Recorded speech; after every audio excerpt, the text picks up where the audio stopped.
धन्यवाद रसिको. अशा बऱ्याचशा लावण्या बरीचशी गीते या ठिकाणी सादर करायचे आणि हा गाण्यांचा कार्यक्रम संपल्यानंतर सुंदर असं नाटक देखील सादर करायचं आहे जे फार विनोदी आहे, कौटुंबिक आहे. जरूर आनंद घ्या. थांबले की ओटी घेऊन जा.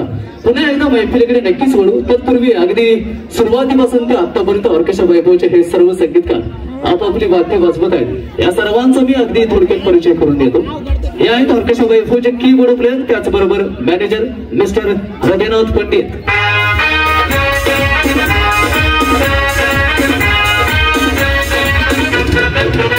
इकडे आहेत ऑर्केस्ट्रा वैभवचे पॅड प्लेयर, प्लेबॅक सिंगर आणि नाटकामध्ये खूप सुंदर यांचा विनोदी अभिनय पाहायला मिळेल असं मिस्टर समीर कुमार.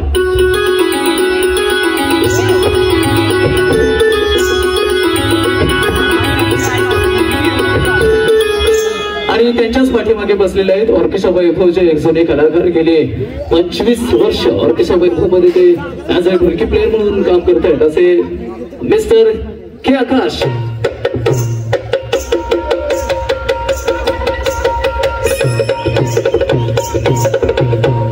आणि त्यांच्याच बाजूला आहेत ऑर्केस्ट्रा वैभवचे दुसरे ढोलकी सम्राट. जवळजवळ 2 वर्ष ऑर्केस्ट्रा वैभव मध्ये ते काम करतायत असे नवीन तरुण तडफदार ढोलकी सम्राट मिस्टर डी स्वप्नील.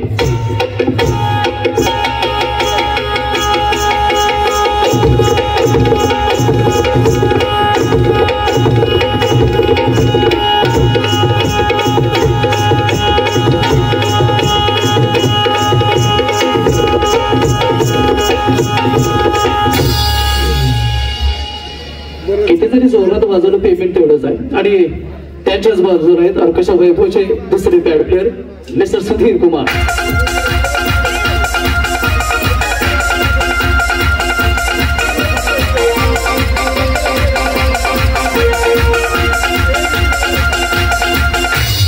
आणि त्यांच्याच बाजूला आहेत ऑर्केस्ट्रा वैभवचे तिसरे पॅड प्लेयर तथा ऑर्केस्ट्रा वैभवच्या ट्रॅव्हलचे ड्रायव्हर मिस्टर संभाजी वाघमारे.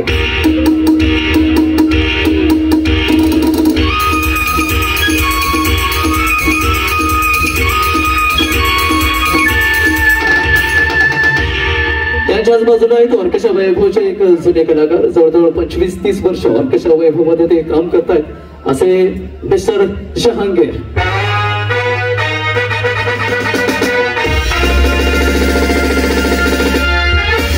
आणि अगदी कोपऱ्यामध्ये बसलेले आहेत तुम्ही पाहू शकता. सगळी भांडी यांच्याकडे आहे, म्हणजे हा संपूर्ण सेट यांच्याकडे आहे. चेहरा पहा, अत्यंत स्वभावाने शांत असणारे व्यक्तिमत्व आहे. माणूस स्वभावाने किती शांत असू शकतो मला तुम्हाला यांच्या बाबतीत एक उदाहरण सांगायचं. अगदी काही दिवसापूर्वी योगायोगाने यांच्या नशिबी लग्नासाठी मुलगी पाहण्याचे योग आले ना.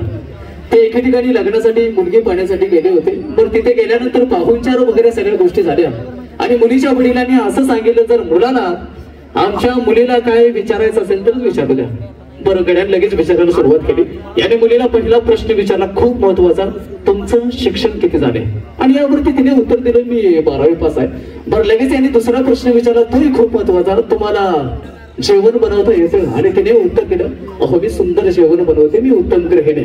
बरं, यानंतर यांनी स्वतःचे डोळे मिटले आणि तिसरा प्रश्न काय विचारावा याचं ते मनामध्ये चिंतन करत होते. आणि खूप विचार केल्यानंतर यांनी स्वतःचे डोळे उघडले आणि त्या मुलगीला तिसरा प्रश्न असा विचारला, तुम्हाला मुलं किती आहेत? बरं, या सुंदर अशा प्रश्नानंतर मुलगीने सुद्धा डोळे मिटून खूप विचार केला. खूप विचार केल्यानंतर ती यांना म्हणाली, अहो मला खरं खरं सांगा, तुम्ही एकटेच असात का संपूर्ण राशन कार्ड तुमचं? हा एक विनोदाचा भाग बाजूला ठेवू, परंतु ते ऑर्केस्ट्रा वैभवचे उत्तम वादक आहेत. सर्व वाद्य वाजवतात, ढोलक, ढोलकी, तबला, ड्रम सेट असे ऑलराऊंडर रिदम आर्टिस्ट मिस्टर गौरव मोरे.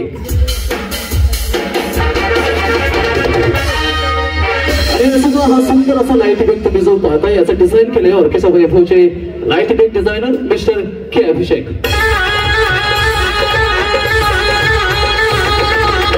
आणि हा सुंदर असा साऊंड तुमच्यापर्यंत पोहोचत आहेत ऑर्केस्ट्रा वैभवचे साऊंड ऑपरेटर तथा संयोजक मिस्टर अरुण देसाई.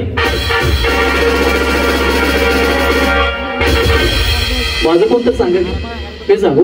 आणि मी ऑर्केस्ट्रा वैभवचा प्लेबॅक सिंगर होस्ट. जवळजवळ 16-17 वर्ष ऑर्केस्ट्रा वैभव मध्ये मी काम करतो आणि जमलं तर माझ्यासाठी 2-4 टाळ्या नक्कीच वाजवा. खूप खूप मनापासून आभार आणि पुन्हा एकदा नृत्य गीताची मैफिल आपण कंटिन्यू करू. धन्यवाद. Thank you. चलिए गीत और संगीत का दौर आगे बढ़ता है और अगली मंजिल पर आ रही है जिसके लिए आपके दिलों में है प्यार, वही आ रही है वन एंड ओनली मिस ज्योति. आज तक क्षमा पे परवाना मरता था, लेकिन आज परवाने पे ये क्षमा मरने को.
सोशल मीडिया आणि जी गीतं संपूर्ण महाराष्ट्रात व्हायरल होतात तीच गीतं रसिकांच्या मनोरंजनासाठी आम्ही कार्यक्रमात बसवत असतो. तर अशाच मराठी गीताची श्रृंखला या रंगमंचावरती घेऊन येतील ऑर्केस्ट्रा वैभवचे पहाडी आवाजाचे प्लेबॅक सिंगर सागर खिलारे.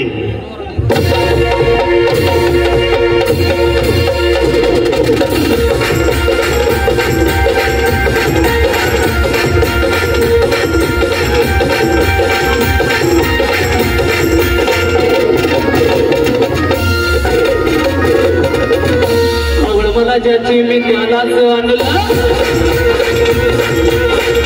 बोलायला मी मांडलं ज्याची मी त्यालाच आणलं बोलायला शेजारची गाडी महिना लागली बोलायला लागली बोलायला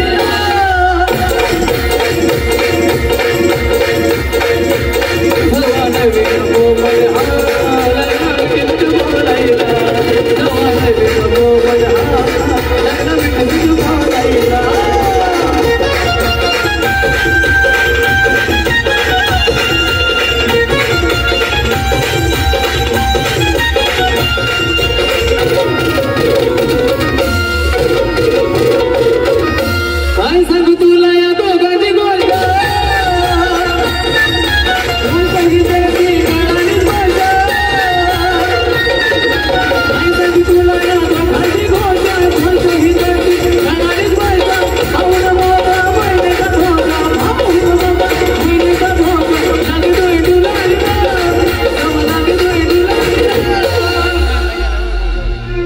हे गीत होतं अगदी काही वर्षापूर्वीच आहे, परंतु आजही तितकंच ताजं आहे.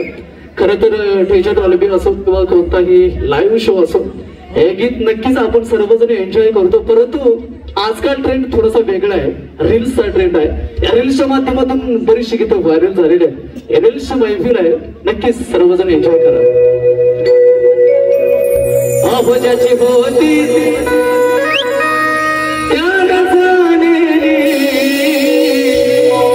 ज्याची होती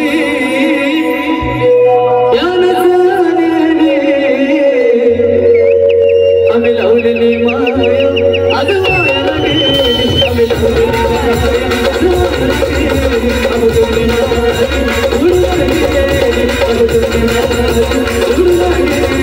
आम्ही लावलेली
काही दिवसापूर्वी नवरात्र उत्सव आपण सर्वांनी साजरा केला. यामध्ये अगदी खूप महत्वाचा घटक असतो तो म्हणजे उपवास धरण्याची जी काही पद्धत आहे अगदी पुरातन काळापासून सुरू आहे, परंतु आजकाल गीताच्या माध्यमातून कुठले विषय निघतील हे सांगता येत नाही. एका नवऱ्याने आपली व्यथा आहे जी गीताच्या माध्यमातून मांडली आहे. बऱ्याचशा माता भगिनी सुद्धा उपस्थित आहेत आणि नक्कीच तुमच्या मनाला रुजेल हे गीत.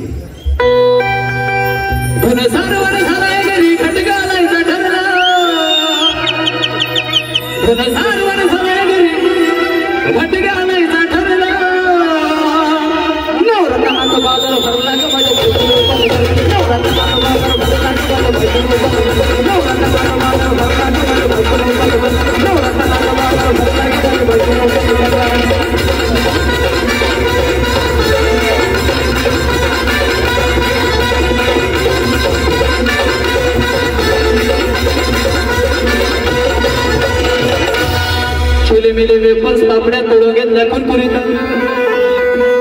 छोले मेली वेपर्स पापड्या तळून घेतल्या कुरकुरीत शेंगदाण्याच्या कुटात मिरची शाबू टाकून केलाय चरचरीत आमटी केली बटाट्याची इलायची बरबरीत आमटी केली बटाट्याची इलायची बरबरीत नरड्याला आयुसर खाल्लंय असं माझं नाही त्या गीतकाराचं मत आहे नरड्याला आयुसर खाल्लंय आन झाली बाई गरगरीत नवरात्राचा बाजार भरला की माझ्या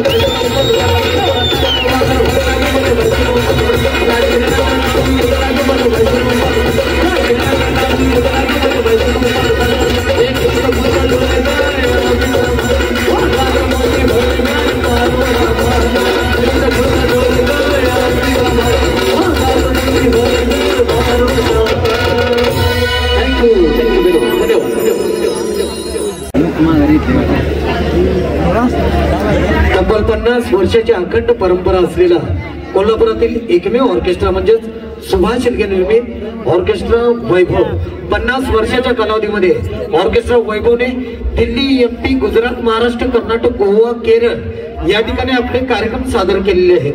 सांस्कृतिक कार्यक्रमाचा वारसा जपणं हे ऑर्केस्ट्रा वैभवचं खास वैशिष्ट्य आणि म्हणूनच ऑर्केस्ट्रा वैभवचे सर्वच यशवंत आणि गुणवंत कलाकार घेऊन येत आहेत एक भव्य आणि दिव्य असं नृत्य आविष्कार. महाराष्ट्र देव, देश आणि धर्मासाठी तर आतावरती प्राण घेऊन लढणाऱ्या प्रत्येक मराठी माणसाची मायभूमी महाराष्ट्र. सह्याद्रीच्या दऱ्याखोऱ्यात डरकाळी फोडणाऱ्या त्या नरसिंहाची कर्मभूमी महाराष्ट्र आणि याच महाराष्ट्राचा 32 लक्षणी महाराजा छत्रपती शिवाजी महाराज.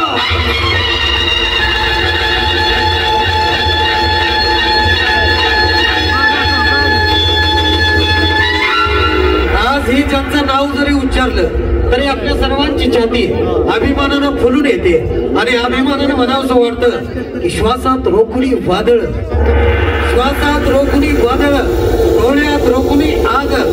देवानुचा छत्रपती एकलाच मराठी भाग महाराष्ट्राचा आराध्य दैवत छत्रपती शिवाजी महाराज यांना ऑर्केस्ट्रा वैभव आणि आपण समस्त ग्रामस्थ यांच्या वतीने मानाचा मुजरा.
संभाजीराजे घडले वाढले त्याच माँसाहेब जिजाऊंच्या सानिध्यात छत्रपती संभाजीराजे लहानाचे मोठे होत होते.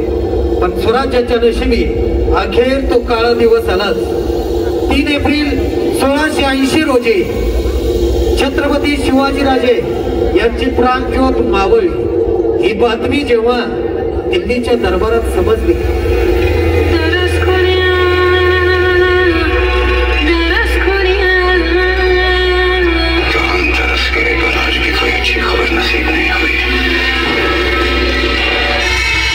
जैसा दुश्मन अब मिलेगा कहाँ? या अल्लाह तुझसे नाराजगी उम्र भर रहेगी. जन्नत के दरवाजे खुले रखना. शेर आ रहा है. छत्रपति शिवाजी महाराज को शेर कहते हैं और हम उस शेर के बच्चे को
निगड्या छातीने कधीच मागे हटला नाही. मृत्यूच्याही भीतीने शेर शिवाचा छावा होता, कोणापुढे झुकला नाही. लाख संकटे छोलून देखील कधीच मागे हटला नाही.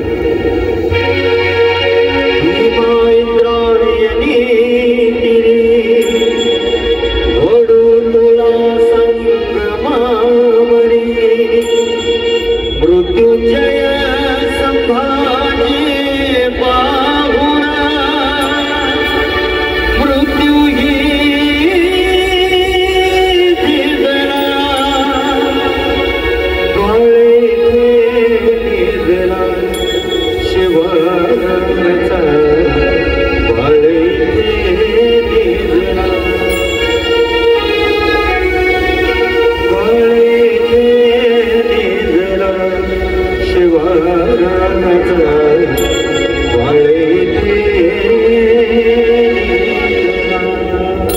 कंठातही झाला नाही असा छत्रपती राजा, मृत्यूलाही हरला नाही शिव शंभू माझा. त्रिवार बंधन सदा करावे सह्याद्रीच्या धरतीला, अजरामरती तुम्हीच केले छत्रपतींच्या कीर्तीला, छत्रपतींच्या कीर्तीला. किती वेदना सहन केल्या असतील माझ्या राजाने हे स्वराज्य टिकवण्यासाठी. कारण स्वराज्य व्हावे ही श्रींची इच्छा. एक सिनेमा येतो, लोकांना रडवतो, विचार करायला लावतो. 350 वर्षानंतर देखील छत्रपती शिवाजीराजे, छत्रपती संभाजीराजे यांच्या शौर्याने लोकांचे स्फुरण वाढत असेल तर लक्षात घ्या, विचार करा मित्रांनो. छत्रपती शिवाजीराजे, छत्रपती संभाजीराजे यांना प्रत्यक्षात अनुभवणाऱ्या लोकांचं काय झालं असेल. इतिहास म्हणजे फक्त दगडधोड नाही, तर इतिहास म्हणजे अखंड प्रेरणापीठ आहे. कसं जगायचं आणि कसं लढायचं हेच यातून शिकायला मिळतं. छत्रपती शिवाजीराजे, छत्रपती संभाजीराजे यांना ऑर्केस्ट्रा वैभवचा हा मानाचा मुजरा. रसिको ऑर्केस्ट्रा ज्यासाठी येतात ऑर्केस्ट्रा वैभवचे सर्व यशस्वी कलाकार. खरं तर अगदी काही दिवसापूर्वी नवरात्र उत्सव अखंड आपण सर्वांनी नक्कीच मिळून साजरा केला. हे सुंदर असं उद्दिष्ट आहे जे नृत्यामधून सादर करूया. अर्थातच आई भवानी मातेचा, आबाबाईचा गोंधळ नृत्याचा आविष्कार या ठिकाणी सादर करण्यासाठी येतील ऑर्केस्ट्रा वैभवचे सर्व यशस्वी कलाकार. तर सादर करीत आहोत गोंधळ नृत्य.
वैभवची नृत्यांगना येते. आपला अगदी काही गीतं बाकी आहेत आणि त्यानंतर नाटकाची सुरुवात होईल. धन्यवाद. रसिको, एक सुंदर असं मराठमोळं गीत आहे, ज्या गीताची क्रेज संपूर्ण महाराष्ट्रभर नक्कीच आहे, स्पेशली तरुणांच्या मध्ये खूप जास्त आहे. असं मराठमोळं गीत नक्कीच सादर करू आणि हे सुंदर असं गीत सादर करण्यासाठी येते ऑर्केस्ट्रा वैभवचे नृत्यांगना सोनल. सुंदर असं मराठमोळं गीत तर येथे ऑर्केस्ट्रा वैभवचे नृत्यांगना सोनल. एक सुंदर असं मराठमोळं गीत जे आत्ताच नुकतंच ट्रेंडिंगला आलेलं आहे, ते गीत सादर करण्यासाठी येते सोनल.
यावर्षी काही रिमिक्स गीतांचा विचार केलेला आहे. जो एक काळ होता जेव्हा रिमिक्स मार्केटमध्ये आलं, टेलिव्हिजनच्या माध्यमातून शक्यतो आपण पहिल्यांदा पाहिलं.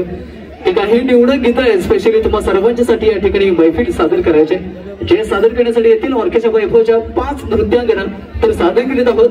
ऑर्केस्ट्रा वैभवच्या माध्यमातून हा सुंदर असा रिमिक्सचा नजराणा.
उचललेला असेल तर एकदा ऑर्केस्ट्रा वैभवसाठी जोरदार अशा टाळ्या होते.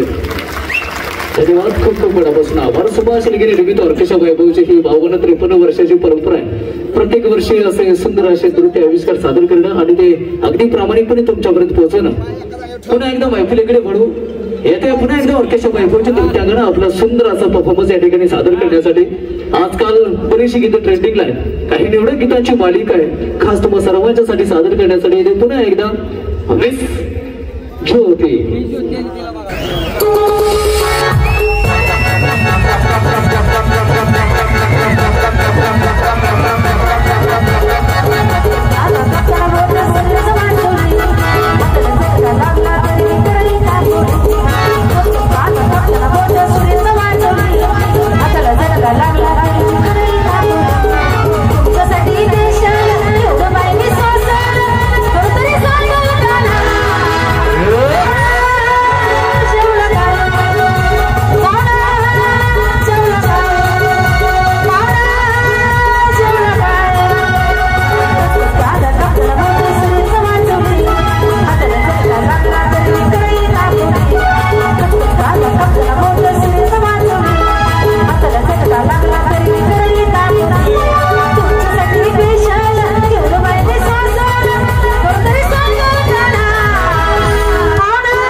रसिको, अगदी सुरुवातीपासून ते आतापर्यंत आपण सर्वांनी या नृत्यगीताच्या मैफिलीला जे साथ दिले त्यासाठी सर्वांचे आभार. आणि नृत्यगीताची मैफिल इथेच थांबते आणि 2च मिनिटात नाटकाची सुरुवात होते. स्पेशली महिलांना विनंती आहे नाटक सादर करायचं. अगदी 2 मिनिटात सुरुवात होते नाटकाची. रंगभूमी आणि कला रसिकांना अभिवादन करू आम्ही आमच्या नाट्य प्रयोगास सुरुवात करीत आहोत. सुभाष हेगडे,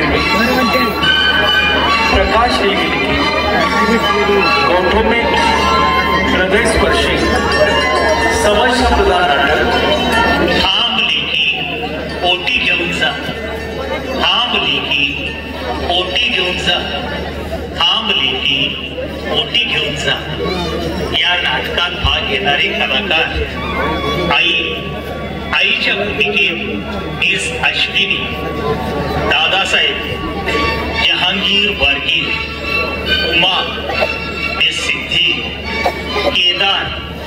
केदारच्या भूमिकेत हृदयनाथ पंडित, महेश, सूरज पाटील, किशोरी मिस मनीषा, मानसी सागर खिलारे, सैनी अंडेवाली मिस सपना, बाजा समीर कुमार, दिग्दर्शन मास्टर रमजान की. नाटकास सुरुवात होत आहे. शांतता राखा, शांततेचं सहकार्य करा. नाटकास सुरुवात होत आहे.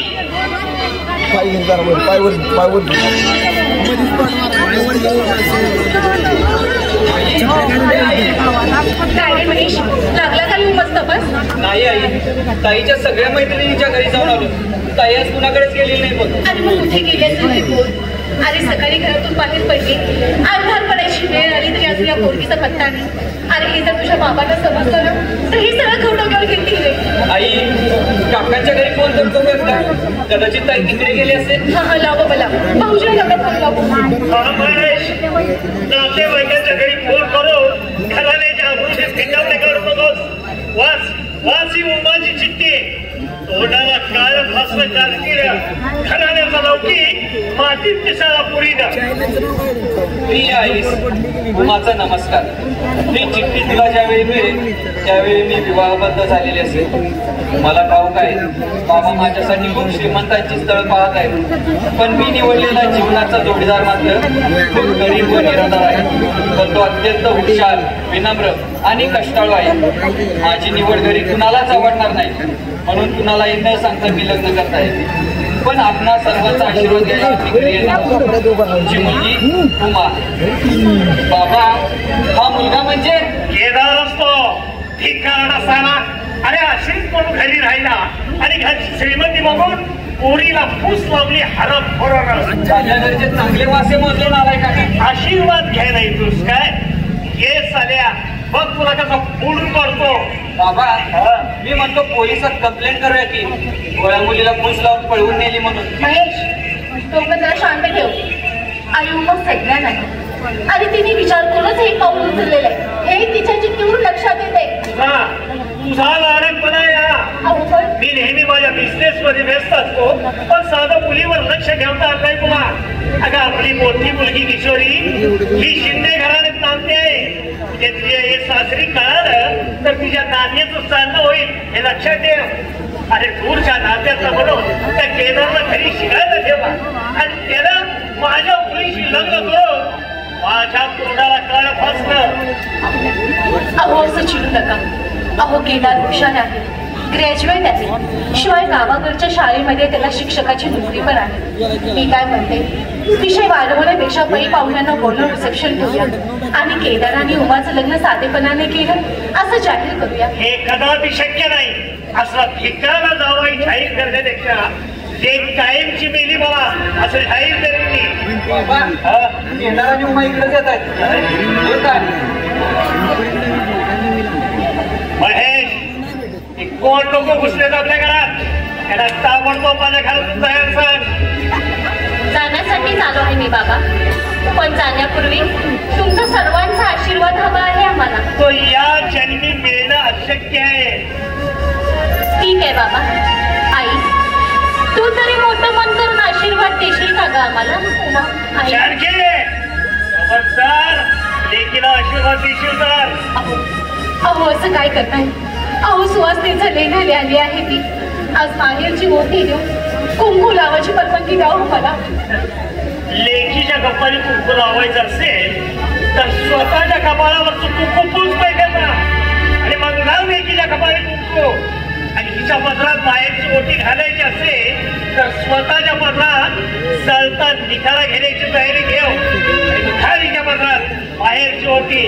केदार असा खालमुंडी आणि पातळमुंडी असशील असं वाटलं नव्हतं. अरे आमच्या तुकड्यावर जगलास याची तरी जरा जाणीव ठेवायची होतीस. महेश तोंड सांभाळून बोल.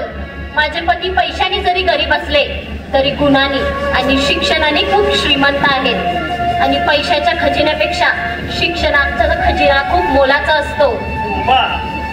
संसार चालवण्यासाठी शिक्षणाचा खजिना चालत नाही या जगात, तर पैशाचा खजिना उघडावा लागतो. अगं काय पाहिलं ह्याच्यात? तुझ्या नवऱ्याचा हात हातात घालून या श्रीमंत बापाच्या दारात भीक मागायला येशील नाही तेव्हा जातीने ठुकली तुला. हे लक्षात ठेव. बाबा देवाने 2 हात दिलेत आम्हाला. कष्ट करून पोट भरण्याची जिद्द आहे आमच्यात. आणि तशीच जर वेळ आली तर देवाच्या दारी जाईन हात पसरण्यासाठी. पण तुमच्या घरी कधीच येणार नाही हात पसरण्यासाठी. रडू नको सुखा. अगं माझ्यासारख्या गरीब तरुणाशी लग्न करण्याचा निर्णय ज्यावेळी तू घेतलास त्याच वेळी मी तुला सांगितलं होतं यामुळे तुझं माहेर तुटणार, वेळोवेळी तुझा अपमान होणार. अहो मला माझ्या अपमानाचं काही वाटत नाही. पण चूक नसताना ते तुमचा अपमान करतात, तुम्हाला दोषी ठरवतात. अगं त्यांचा अधिकार आहे तेवढा. नाहीतर अनाथच होतो मी. दादासाहेबांने आधार दिला म्हणून शिक्षण पूर्ण झालं. स्वतःच्या पायावर उभं राहता आलं मला. एवढे दादासाहेबांचे उपकार असताना मी त्यांच्याच मुलीशी लग्न करण्याचं धाडस केलं. दादासाहेब माफ करावं मला. चलो मग गाडीची वेळ होता द्या. हो संसाराची सुरुवात करण्या अगोदर एकदा माहेरचा आशीर्वाद मिळावा एवढीच इच्छा होती माझी. पण तोही मिळणं शक्य आहे. चला येतो.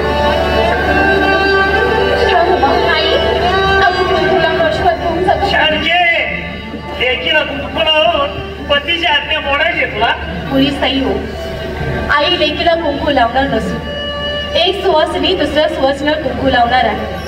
आणि त्या सुवासिनीच्या कर्तव्याच्या आड कोणीही येऊ नये हे लक्षात ठेवा. चल रे महेश, ऑफिसच्या फायली काढून दे मला. तिला काय गोंधळ घालायचं तो घालू दे. चल बाबा.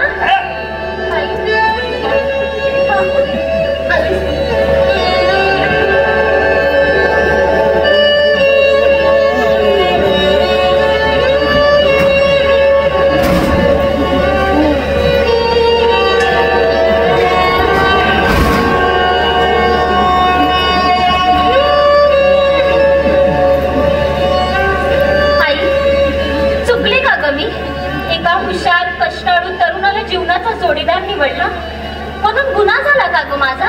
नाही ग पोरी नाही. अगं तू मुली चुकली नाही. अगं केदार तुला पसंत आहे आणि बळजबरीच्या संसारापेक्षा पसंतीचा संसार अधिक सुखाचा होतो. उभा बरोबर आहे. नमस्कार करतो. सुखाचा संसार. अगं माझ्या हक्काच्या म्हणून या 2 सोन्याच्या बांगड्या घेतल्या त्या मी तुझ्या हातात घालते. त्यांचा स्वीकार कर ग पोरी. नको आई. बाबांनी माझा आणि माझ्या पतीचा या घरात खूप अपमान केला आहे.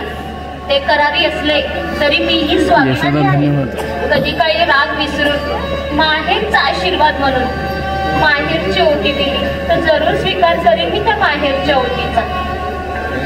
चला येतो.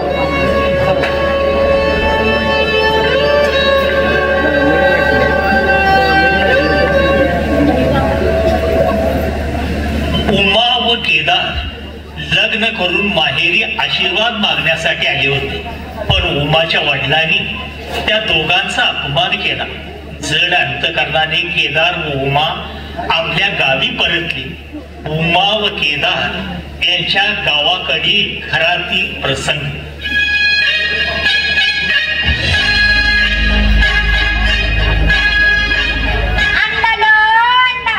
कोंबडी का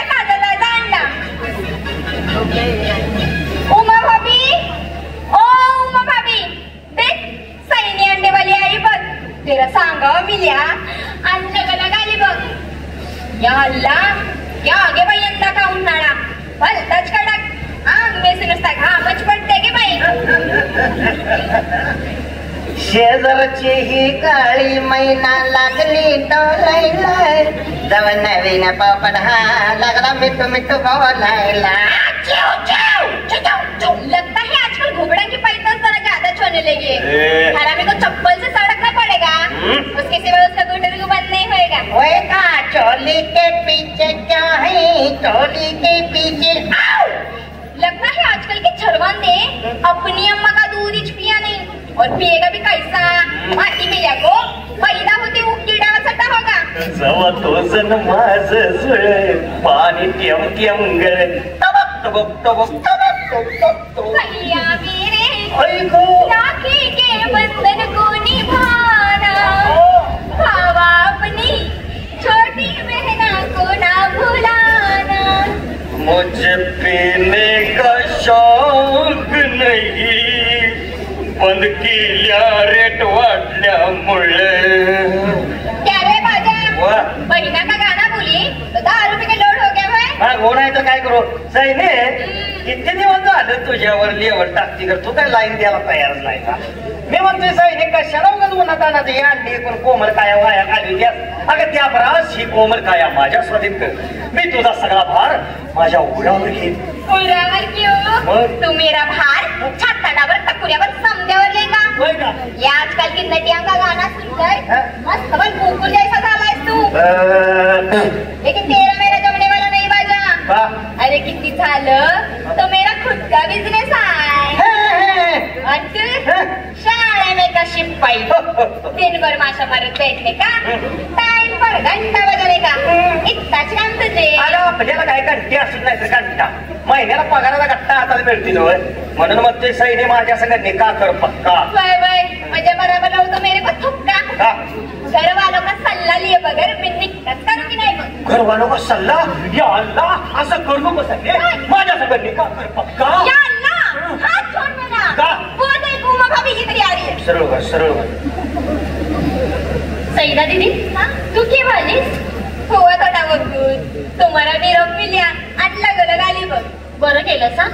मग भाऊजी आज शाळा इकडे कुठे? ते नाही, तुमच्या मिस्टरांनीच पाठवले इकडे. का? जेवायला यायला काही जमणार नाही म्हणून मला डबा आणायला लावून दिले सरांनी. अगं बाई, पण माझा स्वयंपाक झालेला नाही अजून. भाऊजी तुम्ही व्हा पुढे, मी स्वतः डबा घेऊन येते शाळेकडे. वहिनी साहेब, तुम्ही कशाला काळजी करताय, मी थांबतो गीत तुमचा स्वयंपाक होईपर्यंत. बाजा हो बोले तो धोने का लोमता क्या है पूछने की लई तुझे बाल सवय बघ. अरे मर्द का खाना लेके जाने में औरत को ले आनंद होता बघ. वय काय मग येऊ आनंद तू का लुटत नाहीस बरं? तू कवा घेऊन येणार माझ्यासाठी डब्बा? तो नका बापा दे. अभी उलट शाळेकडे घंटा बजाने का टाइम हुआ. हम ना बाल माणूस को जरा बोलने दे. बरोबर वहिनी साहेब, जा तुम्ही सांगतो सरास नाही. हो काय चहा ठेवलाय? कशाला हवं नाही चहा घेत तुम्ही? जाऊ काय आधार ठेवले अहो, कशाला चहा घेत नाही? अहो राहू दे, मी नाही चहा घेत.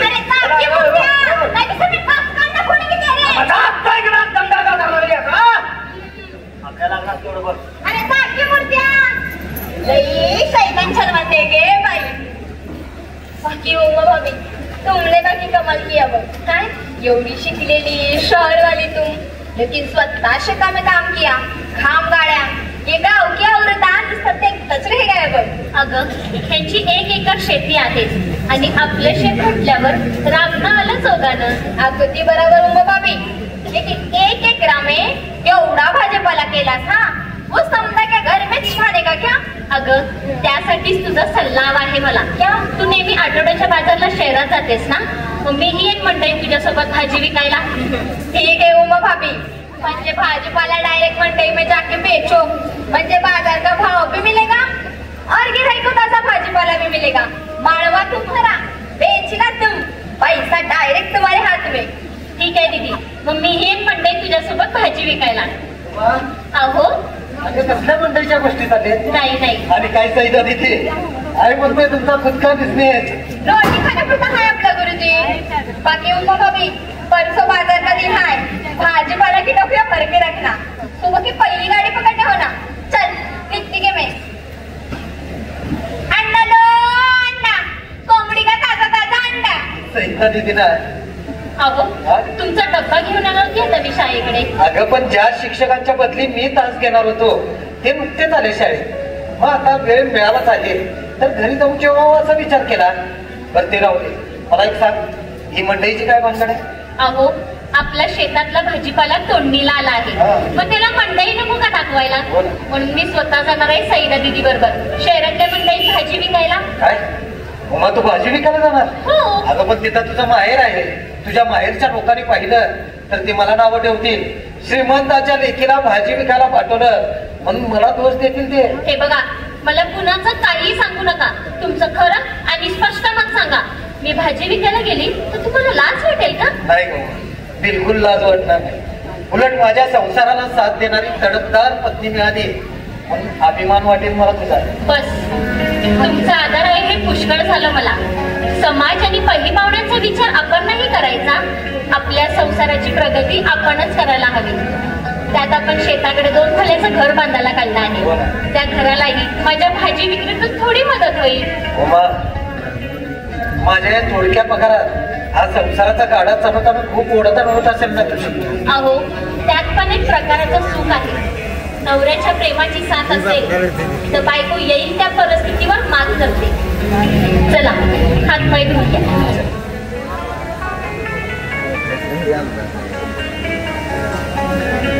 उमा ही कष्टाळू व स्वाभिमानी मुलगी आहे. केदार व उमानं स्वतःच्या शेतात कष्ट करून भरपूर भाजीपाला पिकवला. उमा सईदा बरोबर शहरात भाजी विकायला जावं लागली आणि त्यानंतर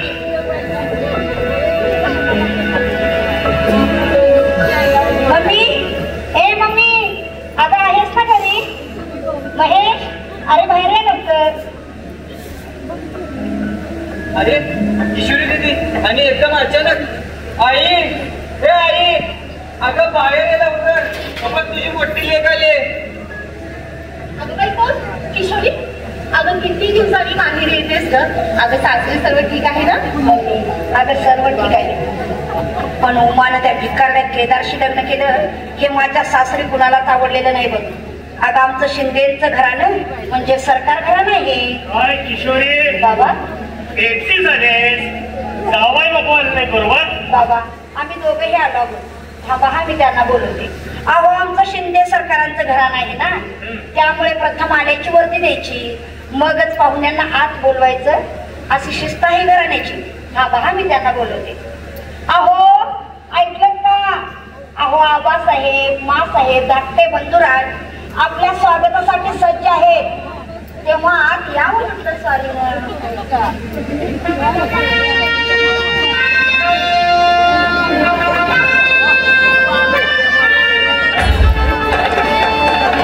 आदरणीय आबासाहेब, प्रणाम. पूजनीय मामीसाहेब, म्हणजे आमच्या सासूबाई सासन म्हणजे शीर साष्टांग सप्रेम नमस्कार. ग्लॅड टू मीट यू भाऊजी. तसला आमच्याकडे आलेलं नाही अजून. शुभवंदन शुभवंदन. दीदी तू भाऊजींना सोबत इकडे घेऊन येतेस याची जरा अगोदर कल्पना दिली असतीस तर आम्ही भाऊजींच्या स्वागतासाठी एखादा तुतारीवाला बोलवला असता तू करायला. अरे वा, तुतारी वाजून केलेलं स्वागत आमच्या मनाला फारच रुजले असते. डोंट वरी भाऊजी, पुढच्या वेळी नक्की व्यवस्था करू. बरं. काय मानसिकराव, काय म्हणजे अचानक कसं काय आगमन केलं? त्याचे असे झाले, इकडच्या न्यायालयीन दरबारामध्ये आमच्या इस्टेटीच्या कामकाजाची कारवाई सुरू आहे. अच्छा, म्हणूनच आज आम्ही इकडे आगमन केले. शिवाय आमच्या मातोश्री म्हणाल्या आता तुम्ही शहरामध्ये जात आहात तर एकदा सासरी भेट देऊन या. मग आम्हीही विचार केला इतक्या शुभ कार्यासाठी विलंब कशाला, आणि येता येता आमच्या सोयराला सुद्धा सोबत घेऊन आलो आहोत. सोयरा?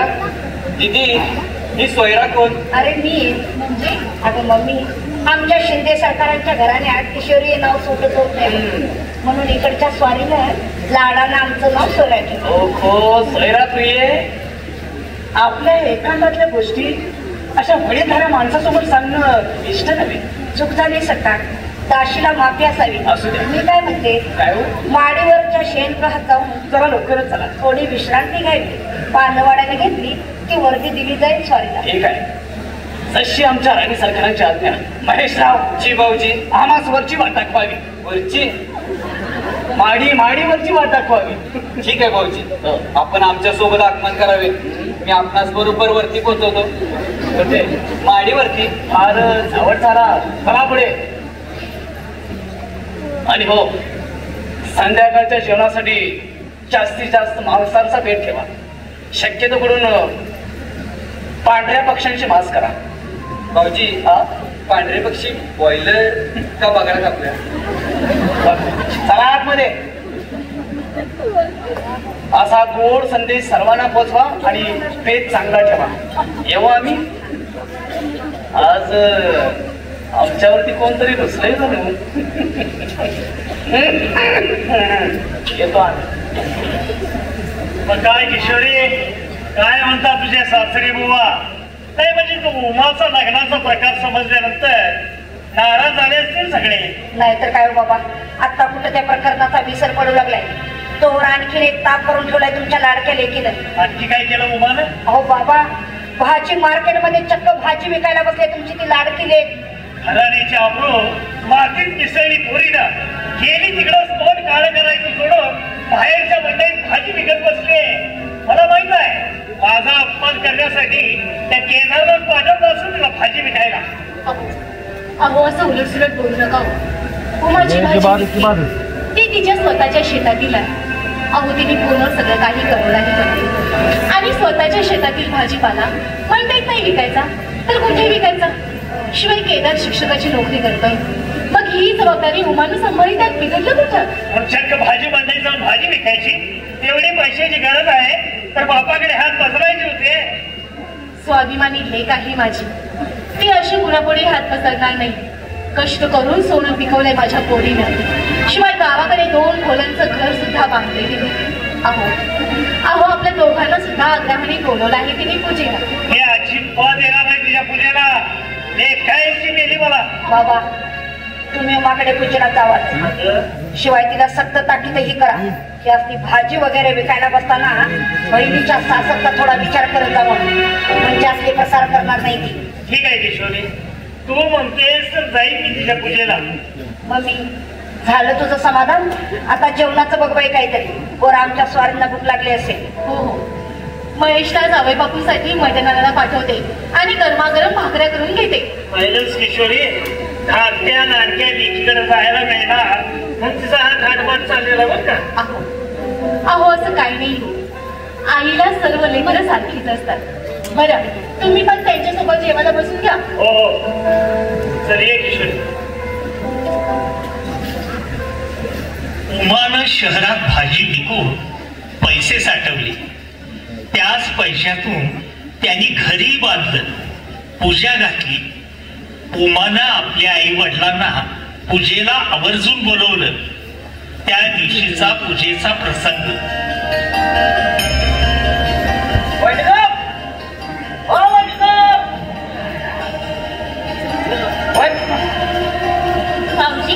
आली का हो 10:30ची एसटी? आता झाली की. तुमच्याकडे येणारा एक बी पाहुणा उतरला नाही गाडी. असं भाऊजी 11:30 वाजता पण एक एसटी येते ना गावाकडे? होय होय, पाहिजे तर ते आपण गाडी घेऊ. कोण आहे का बघतो आले काय.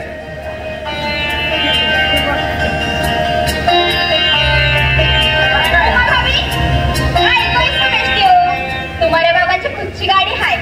यायचं असतं तर तुमच्या गाडीने येतील ते.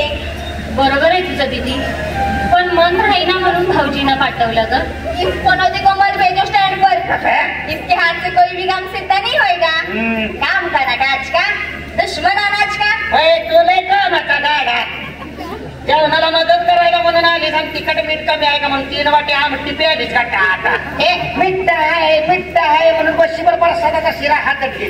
हा साल पापड्या काय कोरड्या काय याचा बकना गोशिवानी चालूच आहे. या अल्लाह इठला, इसका मुंह है कि शेत खाना. माझा भाकर तोंड्या. ये देख मेरी हाथा. सुबह से लाडू बड़बड़ के हाथा को फोड़ है मेरे. काय सांग ती फोडावली. लाडू बोलून कवा हाताला फोड येत घेतली. बाजा घर में पूजा है. चांगली माणसं बसल्यात. उनके सामने मेरी गालियां खाऊ नको. शवारी. अगं आतील लोक जेवणासाठी कोळंबले. आणखी किती वेळ वाट पाहायची? मला वाटतं आता कुणी येणार नाही तुझ्या बाहेर. हो, मलाही तसंच वाटते. तुम्ही असं करा, तुम्ही पानं मांडून घ्या. हो बाजीराव, हो त्याला आम्हाला पानं वाढायला मदत करा. आतमध्ये जा. या बघ.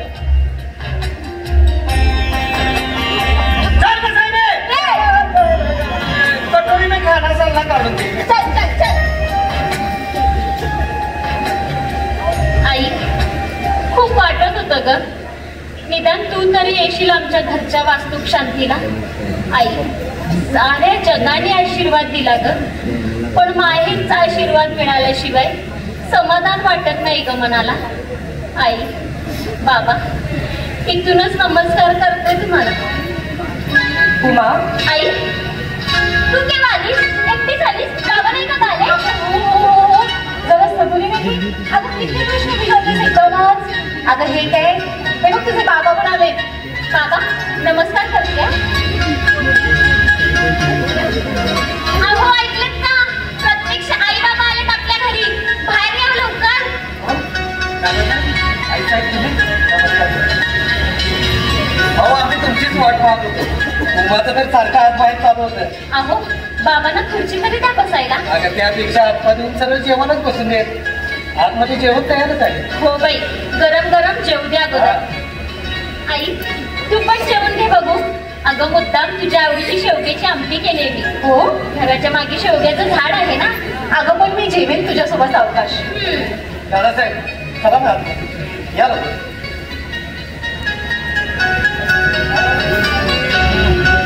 आई, तू आणि बाबा आमच्या गरीबा घरी आलात.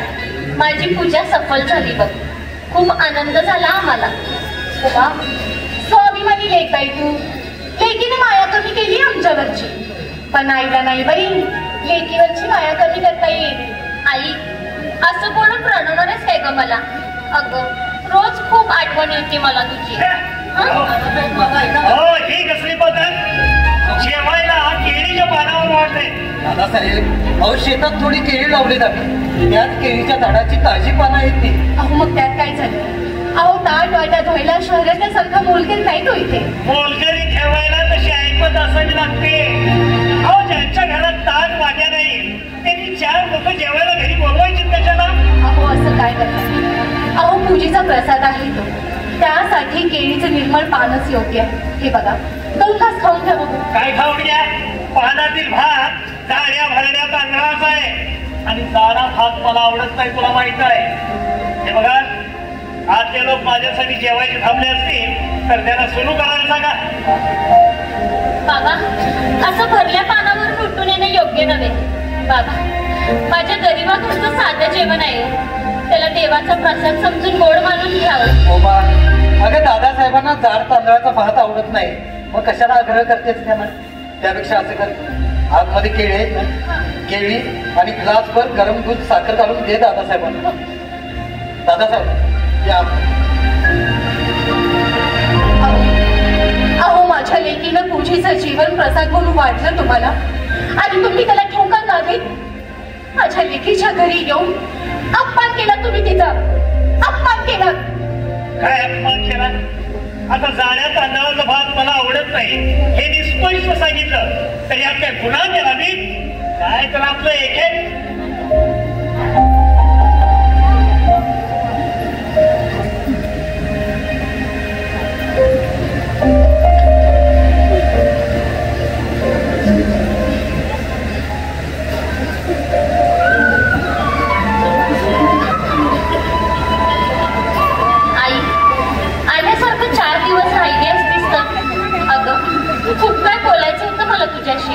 अगं उमा, अगं न बोलता सुद्धा कळतं ग लेकीला आईच्या मनातलं.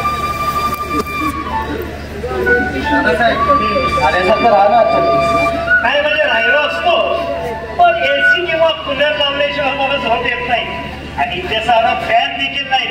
हो चला आता. अरे हो, हे घ्या 1,000 रुपये त्या लेकीला आणि घरात 4 खुर्च्या आणि ताट वाटे घे म्हणावं. नुसतं खोपड बांधून संसार होत नसतो, तो आतूनही सजवावा लागतो. हे घे पैसे. नको बाबा, तुम्ही माझ्या घरी येऊन माझ्यावरती उपकाराचं ओझं केलात, त्यावर हे पैशाचं ओझं मला नाही पेलणार. दादासाहेब, हो तुम्ही आलात त्यातच आनंदी आहोत आपण. पाहिलं गरीबाचा माजोरीपणा तुझ्या हट्टासाठी आलो इथं. चला, झाली तेवढी शोभा खूप झाली. गाडी लवकर ये, वाट बघतो. बाबा, आई, अगं तुला माहिती आहे तुझ्या बाबांचा स्वभाव. आई, बाबांचा आहेर मानाचा नव्हता ग, ती भीक होती अपमानाची, म्हणून नाकारला ग मी तो आहेर. आई, चुकले का ग मी? ह्या गरिबीत सुद्धा स्वाभिमान टिकवला मी आणि तो तसाच टिकून ठेवला. अगं तुझ्या स्वाभिमानाचा अभिमान वाटतो मला. अगं उमा, अगं ही गोष्ट सांगायचीच राहून गेली काय? अगं महेशसाठी स्थळ बघायची चालले. लग्न ठरलं की पत्रिका पाठवते मी. प्रत्यक्षात यायला जमेल म्हणून आग्र्याचं आमंत्रण मी आत्ताच देते. उमा, येशील ना ग लग्नाला? आई, असं का बोलतेस ग? पत्रिका मिळाली तर जरूर येऊ आम्ही लग्नाला, आणि पत्रिका नाही मिळाली तर नाही ना लग्नाला. एकीकडे स्वाभिमानी ही आणि दुसरीकडे हट्टी बाप, या दोघांच्या मध्ये माझ्या मनाचा मात्र कोंडमारा होतोय ग, कोंडमारा होतोय. आई, आई, कळतात का तुझ्या वेदना? पण मी तरी काय करू? बाबांचा आहेर मानाचा नव्हता ग. माफ कर काही, मला माफ कर.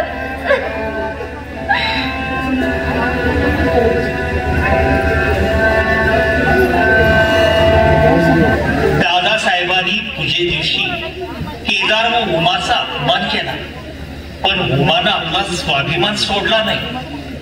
काही दिवसानंतर महेशचं लग्न ठरलं. त्या लग्नाची पत्रिका उमाला सुद्धा आली आणि लग्नातील हा प्रसंग.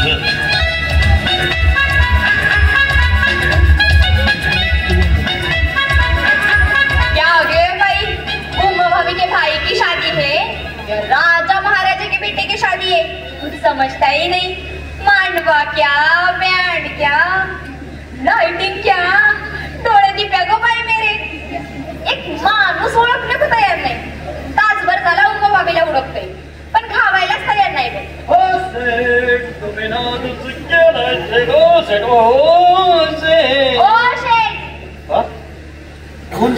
तू तरी म्हटलं एवढ्या मांडवा तुझ्याशिवाय नकर वंदात ठेवणार. इतने प्यार से तुझको शेठ बोली तो रेड बड़ा के बेटा है. मुझको बोल, नवरा की तरह बायको की तरह. नवरा नवरी गेल्या देवाला, नवरा आपल्याला दरवाजाला तोरण बांधाय सांगितले. बाजा, ये तोरण क्या होता है रे? माहित नाही तुला? नहीं. वो लावड़ा होता है. इकडे एक रागू और इकडे एक रागू और बीच में हलता है नारुल. या अल्लाह, ये नारुल हलाते कैसे है तुम्हारी शादी? बराबर. हमारे यहाँ तो मुंह पर सेहरा होता है.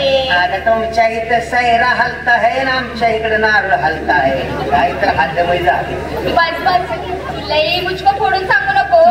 मुझको बोल, उमा भाभी की तरह. अक्षता टाकून निकलने का है?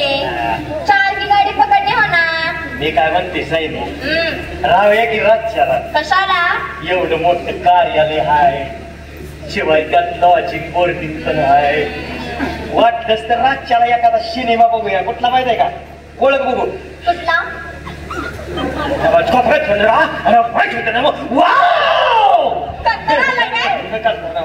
त्यात तू कसली चिकनी दिसायला लागली. ड्रेस काय का काढलाय वाटते. गोबाडे जरा वास सुटलाय म्हणून म्हटते. अरे ओ, मेरी निप्पनी की खाला है ना, उसने मोहरम में कपड़ा लिया था. बर, मग ही ड्रेस शिवला कोणी म्हणायचा? अरे ओ, मेरी औरवाड़ की बू है ना, उसका मर्द काजी है. बर, उसका टेलरिंग का खुद का बिजनेस है. उसने सिला है ये ड्रेस. तुला जरा काय विचारलं की सगळं खानदान बाहेर काढतीस वे. अगं लग्नाला आलोय आपण, जरा कपाळावर आडवा मळवट तरी पर. या अल्लाह, बाजा, अभी आडवा मळवट क्या होता है? ये भी माहित नाही. नहीं, मैं सांगतो. वो एक लामड़ी कांडी होती है, वो गंगा के बाटली में बुड़वने का और कपाड़ पे वड़ने का. थांब, मेरे पास एक कांडी है, मी ओढतो तुझ्या कपाळावर. नको नको. असं त्याला तू मेरे कपड़ा का पूरा सत्यानाश करेगा. अगं इथे का तुम्ही? अगं उमा कुठे आहे? मैं भी उनको ही ढूंढ रही हूँ. वो क्या? आई उमा भाभी. अगं उमा, अगं कुठं होतीस? अगं किती शोधायचं तुला? अगं तुझ्यावरती एक जबाबदारी सोपवायची मला. कसली? अगं हळदीला आलेल्या बायका आहेत ना, त्यांच्या उलट्या तू भरायच्यास. हो. तू इथे अहो तुम्ही बाहेर का आलात? तुम्ही हळदीच्या जेवणाची पंक्तीला बसला होतात ना बाजीराव? जरा मांडवात जाऊन काय हवं काय नाही ते जरा बघता का? अहो तुम्ही जेवणाच्या ताटावर उठून का आलात? उमा, अगं तू माझ्याकडे कशाला लक्ष देतेस? आई साहेब तुला ओट्या द्यायला सांगितल्यात ना, ते कर पहिलं तर. चल सईदा, अगं तू पण जरा उमाला मदत कर ओट्या भरण्यासाठी. ठीक आहे ठीक आहे, तू काय काळजी नको करू आई. चल दीदी चल.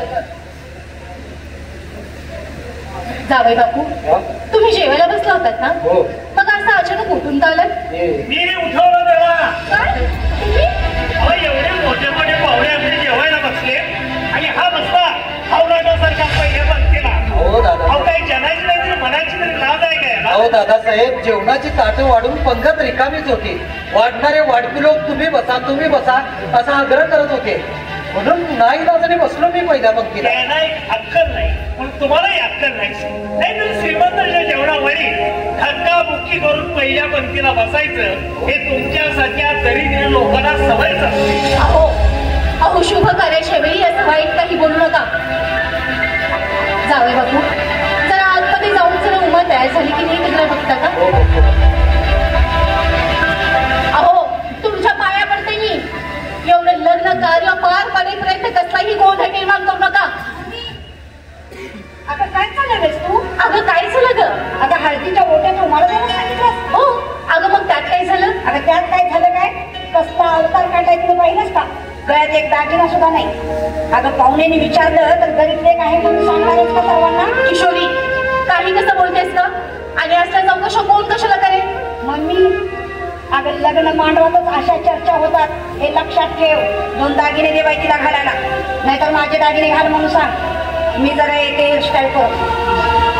पाहिलं का? पाहुण्याची पार्टी करोडोपती आहे. तुमच्या कपाळकरांच्या लेकीला लग्नपत्रिका तेवढं घालून सांगितलं होतं तुम्हाला. आई, अगं किशोरी ताई कुठे आहे? अगं तिच्या हातूनच हळदीच्या ओट्या देऊया. किती झालं तरी माझी मोठी बहीण आहे ती. अगं उमा, अगं किती राबतेस ग पोरी. उमा अगं हा साज घे आणि घाल बघू गळ्यात. अगं लग्नात सुवासनीच्या गळ्यामध्ये एखादा अलंकार असला की तेवढंच बरं असतं ग पोरी. तर घाल बघू. कशाला गाई? हे मंगळसूत्र आहे ना माझ्या गळ्यात. उमा, अगं आई साहेबांची इच्छा आहे तर घाल ना तो दागिना. लग्न कार्य झाल्यानंतर परत दे. आई, लेक गरिबांची आहे तुझी, म्हणून तुला लाज तर वाटत नाही ना? लेकी बरोबर बायकोला गप्पा मारणार आहात का तिकडे मानवात पाहुण्यांना काय हवं काय नको ते बघणार आहात? बाबा काय रे? अहो पावशी तिकडे भलता सट्ट करून बसले. काय म्हणतात ते काय इकडेच यायला लागले. विचारा त्यांना. आम्हाला आम्हाला मुळीच पटलेलं नाहीये. हो मानसिकराव, काय झालं? हा राजा दिसता. काय झालं? इतके सर्व गणगोत्रे सगळे सोने जमले असताना आमचा मान पान आमचा आम्हाला स्वतंत्र करावा एवढीच आमची आज्ञा आहे. शिवाय कुठल्याही ऐऱ्या गैऱ्याला आमच्या जोडीला कळसामध्ये बसू नये एवढीच आमची इच्छा आहे. अहो पण जावई बापू, दोघांनी जावयांचा मानपान एकाच कळसात केला तरच तो रीतीला तोडून होईल. तुम्हाला काय कळतंय त्यात? अहो शिंदे घराणा यांचा त्यांच्या खानदाराला शोभेत असाच पाठपान करायला हवा यांचा. आई, वर मांडवात माझ्या पतीचा अपमान करायचा होता तर मला लग्नाची पत्रिका पाठवलीच कशाला? उमा, अगं सोन्या नाण्याची भाव आम्हाला नाही ग. भाऊजींचा मानपान तुमचा तुम्ही परस्पर केला असतं तरी चाललं असतं. भाऊजीने आमच्या तोंडावर बोलायचं काहीही कारण नव्हतं. उमा, गप्पच, एक शब्दही बोलू नकोस. आपण फक्त तुझ्या भावाच्या डोक्यावर आक्षेपा टाकायच्या आणि आहेर घेऊन लगेच घरी परत यायचं असं सांगितलं होतं ना मी तुला. अहो पण काही बोलू नकोस. अगं मोठ्या लोकांचा मानपान हा मोठ्या थाटामाटातच व्हायला हवं. मानसिकराव, तुम्ही आज जाऊन आराम करा. कळसात सर्व तयारी झाली तुम्हाला बोलावलं पाठवतो. ठीक आहे. पण हो, जमलेल्या आमच्या सर्व पाहुण्याचा आदर सत्कार एकत्रित करून त्या व्हिडिओ कॅमेरावाल्याला आमचे चित्रीकरण जरा जास्त कर म्हणा. तेव्हा आम्ही हो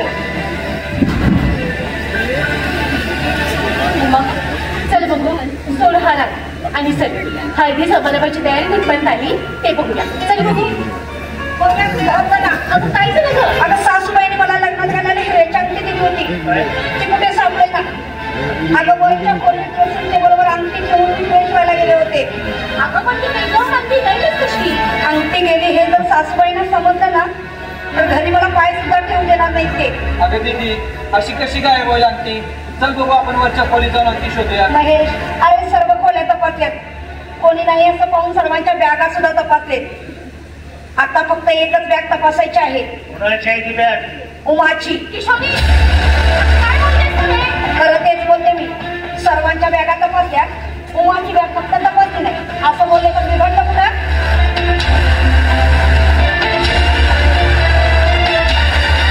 ठीक आहे ताई, तपास माझी बॅग आणि ह्यात जर अंगठी नाही सापडली तर झडती घ्या आम्हा नवरा बायकोंची. तपास माझी बॅग.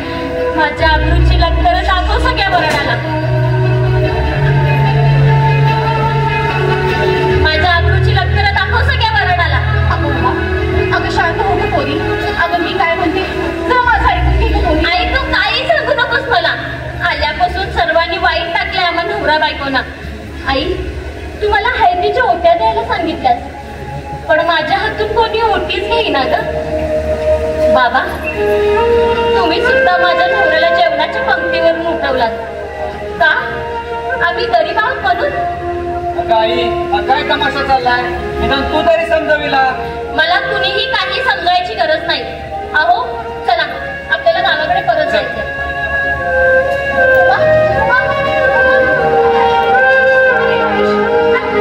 आणि कुणीतरी जाऊन थांबवले तिला. अगं किशोरी, अगं किशोरी, अगं कुणीतरी जाऊन माझ्या सासू रस्त्याची ओटी भरावी. तुम्ही ठीक आहे तुमच्या अगदी अक्षताची वेळ घालणार आहात ना? म्हणजे मानसिकराव किशोरीने अंगठी तुमच्याकडे दिली होती? हो बाथरूम मध्ये जायच्या आधी ही अंगठी तिने आमच्याकडे दिली होती. चला सापडली ना अंगठी. आता अक्षताची तयारी काय झाली ती पाहूया. या चला आई ये ना. लग्नात पुन्हा दादासाहेबांनी केदार व उमाचा अपमान केला. शिवाय उमावर चोरीचा आरोपही केला. नाराज झालेले केदार व उमा गावी परतले आणि त्यानंतर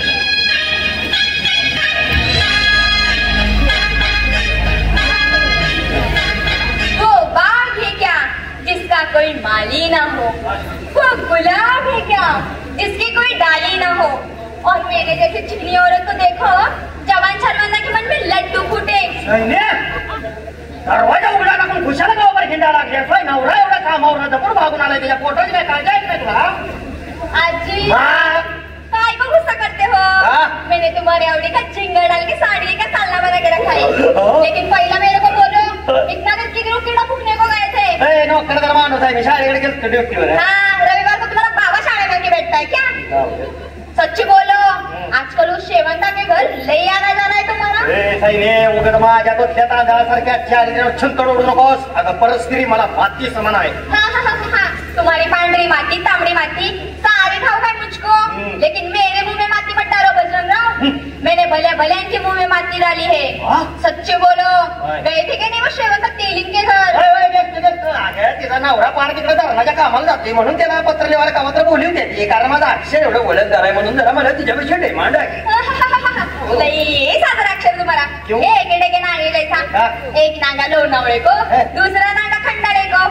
मेरे निप्पानी के खाला को चिट्ठी लिख कर सटो बोली तो थोबड़ा जाता है शेर खाने, और वो शेवंता को चिट्ठी लिख कर दिया है तो थोबड़ा देखो कैसा धोतरे के फूल जैसे खुला है. शपथ खातो परत त्या बाईचं तोंड मी बघत आहे. वाटलं तर तुझ्या पायावर लोट टाकून देतो. बोला पुंडली वर्देव हाय हालेलुया. भाऊजी हे काय बायकोला कसले दंडावर घालताय? अहो ते सैनीचा सण आहे होय आज.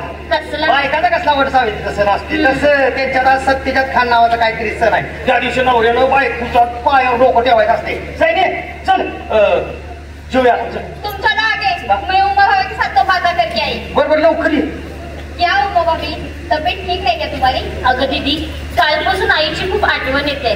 महेशच्या लग्नात सर्वांशी भांडून आले तेव्हापासून आईचा फोन नाही कुणाकडून निरोपी नाही. तुम फिक्र मत करो तुम्हारी माँ जल्दी तुमको मिलने आएगी. खरंच दीदी, आई भेटायला येईल मला. तुझ्या तोंडात साखर पडो बघ. या अल्लाह, काय ग? इधर मी बोलते बैठी हूँ, उधर मुंह आ जा. लेकिन का सांगा एक तास सुट्टे करेगा. चल विक्टिमाई में शाम का विक्टिमाई कर सकते. आई क्षमा कर ग मला. त्या दिवशी मला एवढ्या मिनत्या केल्यास, पण अक्षता टाकायला सुद्धा थांबले नाही ग मी.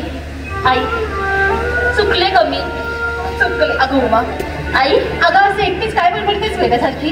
आई आता तुझं नाव काढायला आणि तू यायला एकच गाठ पडली बघ. अगं मी पण तुझ्या आठवणी तिकडे सोडून गेले होते ग, म्हणूनच कोणालाही न सांगता गपचूप आले बघ तुला भेटायला. आई एवढ्या वेळ कुठे होतीस? बाबांनी तुला विचारलं तर तू बाबांना काय सांगणार आहेस? अगं सांगेन काहीतरी, ते का ना आमच्या पाहुणीला भेटायला गेले होते म्हणून. आई तू जेवून घे, हे येतील एवढ्यात. अगं उमा, अगं त्या दिवशी तू महेशच्या लग्नातून घुसून गेलीस. अगं त्या दिवसापासून मी शेवग्याची आमटी खाल्ली नाही ग पोरी. आई चल तुझ्या आवडीची आमटी करून वाढते तुला. स्वयंपाक करता करता गप्पा गोष्टी करूया आपण.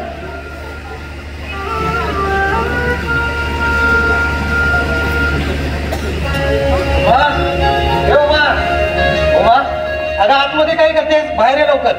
बाहेर कोण आले पाहिजेत का? अहो आत कोण आले पाहिजेत का? बघाल तर खूप आनंद होईल तुम्हाला. उमा बाहेर तुझे बाबा आणि महेशराव दोघंही आले. हो एक मिनिट.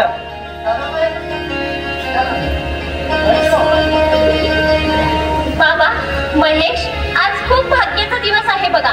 प्रथम आई आली आणि आता तुम्ही दोघेही आलात. काय उमा जानकी राहिले? हो बाबा, कुणालाही न सांगता आली असं म्हणाली. बाबा आईवर रागवू नका हा. लेकीच्या मायेपोटी धाडस केलं होती मी. पण ताई आई इकडे येणं कसं शक्य आहे? अरे महेश, तुम्ही यायच्या अगोदर आई इथे आली, मग तुम्ही दोघेही आलात. जानकी इकडे बाबा तुमच्याशी का खोटं बोलेन मी? अहो आई आतमध्येच आहे, तिला इथे बोलवून आणा बघू. नाही ताई, आई इकडे येणं कदापि शक्य नाही. तू खोटं बोलते. अरे महेश, मी का खोटं बोलेन? थांब. हा आतमध्ये तर कुणीच नाही. काय? पाटावर फक्त ही पिशवी ठेवली होती. थांबा मी बघून आली. थांब उमा.